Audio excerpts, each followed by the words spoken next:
इबरतनाक और सच्ची कहानी 4 से 5 मिनट में सुनाना चाहता हूं, बिल्कुल सीधे साधे अल्फाज में जो आपको समझ में आए। माइकल जैक्सन को कौन नहीं जानता? माइकल जैक्सन जिसने म्यूजिक और डांस को एक नया अंदाज दिया। माइकल जैक्सन एक दिन नुजूमी यानी ज्योतिषी के पास गया और कहा कि मैं तुमसे 2 सवाल करता हूं, तुम इसका जवाब दो। नुजूमी ने कहा कि जरूर, मैं कोशिश करता हूं। माइकल जैक्सन ने कहा, क्या ये मुमकिन है कि मेरा ये जो काला रंग है ये गोरा हो जाए? और दूसरा मेरा सवाल ये है कि मेरी जिंदगी कितनी है, मैं कितने साल तक जिंदा रहूंगा? तो उस नुजूमी और ज्योतिषी ने कहा कि देखिए, जहां तक तुम्हारी शक्ल की बात है, ये जैसी है वैसी ही रहेंगी, इसको तुम बदल नहीं सकते। और जहां तक आपकी उम्र की बात है, इंसान दुनिया में 60-70 या बहुत हो गया तो 100 साल तक ही जिंदा रह सकता है। नुजूमी की ये बात सुनकर माइकल जैक्सन जोर जोर से कहका लगाया, यानी जोर जोर से हंसा और कहा कि तुम गलत हो। अगर तुम गलत नहीं भी हो तो मैं तुमको गलत साबित करके रहूंगा, और मैं ये दोनों काम करके रहूंगा। मैं अपनी काली शक्ल को गोरी भी कर दूंगा और मैं 150 साल तक यानी 150 साल तक जिंदा रहकर बताऊंगा। चुनांचे माइकल जैक्सन ने ये दोनों ख्वाहिशें पूरी करने की ठान ली।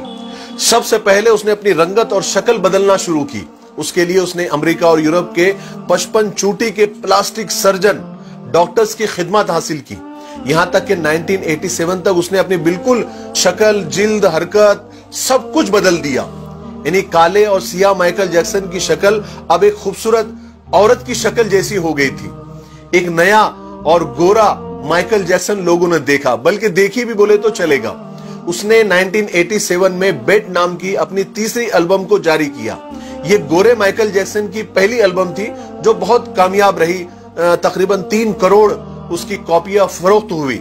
इस एल्बम के बाद उसने बहुत सारे सोलो टूर्स भी किए, मुल्कों मुल्कों, शहर शहर गया और अपने शोज के जरिए उसने करोड़ों डॉलर कमाए। इस तरह उसने अपने काले रंगत को सबसे पहले शिकस्त दी। उसके बाद माइकल ने अपने माजी से भागना शुरू किया, अपने अतीत से भागना शुरू किया। उसने तमाम अपने खानदान से रिश्ते नाते तक तोड़ लिए, अपने एड्रेस चेंज कर लिए, यहां तक कि पैसे के दम पर उसने गोरे माँ बाप तक खरीद लिए और उसने अपने पुराने दोस्तों से जान छुड़ा ली। और इसकी वजह से वो अकेला भी होता गया और बनावटी और आर्टिफिशियल और मसनूई दुनिया में और उसके भंवर में वो फंसता चला गया। इसी आर्टिफिशियल तरीके से उसने एक बेटा बेटी भी पैदा किए। अब बारी थी 150 साल तक जिंदा रहने की, और उसने 150 साल जिंदा रहने के लिए वो जतन किए, वो तरीके अपनाए जो हम सोच भी नहीं सकते। वो सिर्फ ऑक्सीजन तंबू में ही सोता था और जरासीम और बैक्टीरिया और बीमारी के असरात से दूर रहने के लिए उसने दस्ताने पहनना शुरू कर दिए। लोगों से हाथ मिलाने से पहले वो हैंड ग्लोव्स पहनता था। लोगों से मिलने से पहले वो मास्क लगाकर ही घूमता था, लोगों से मिलता था।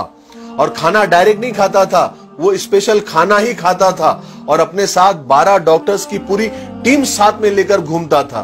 और ये 12 डॉक्टर्स मिलकर डेली, रोजाना उसके जिस्म के एक एक हिस्से का टेस्ट करते थे।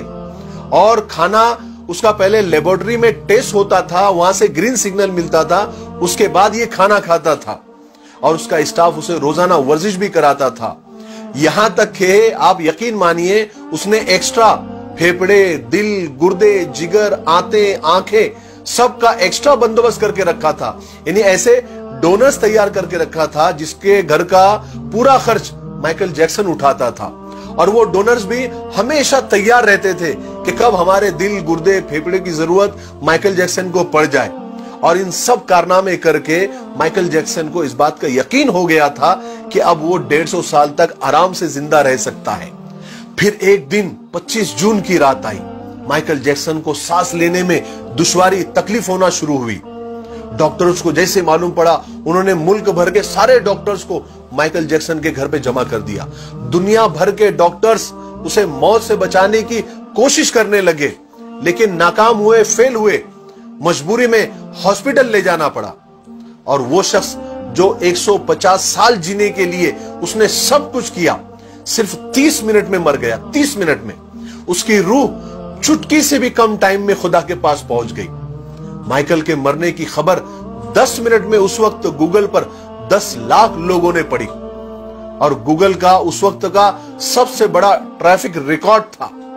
और इस हेवी ट्रैफिक की वजह से गूगल का सर्वर भी डाउन हो गया था, जिसके लिए गूगल को लोगों से माफी तक मांगनी पड़ी। पोस्टमार्टम के बाद पता चला कि बहुत ज्यादा, हद से ज्यादा एहतियात करने की वजह से माइकल जैक्सन का पूरा अंदर से जिस्म ढांचा बन गया था। वो गंजा था, उसकी पसलियां टूटी हुई थी, उसकी टांगों और हाथों पर इंजेक्शन के हजारों निशान थे, हजारों सुराख थे, और प्लास्टिक सर्जरी की वजह से वो पेन किलर का मोहताज हो गया था। लेकिन ये सारी एहतियात, ये डॉक्टरों की टीम, ये डोनर्स की टीम, ये इंजेक्शन, ये गोलियां, ये दवाइयां उसे मौत से नहीं बचा सकी। मेरे भाइयों, माइकल जैक्सन की ये मौत लोगों के लिए ऐलान है कि इंसान पूरी दुनिया पर फतेह पा सकता है, लेकिन अपने मुकद्दर को नहीं बदल सकता, अपने खुदा का मुकाबला नहीं कर सकता, मौत का मुकाबला नहीं कर सकता। इसीलिए किसी ने क्या खूब कहा है कि आगाह अपनी मौत से कोई बशर नहीं, सामा है 100 बरस का, पल की खबर नहीं।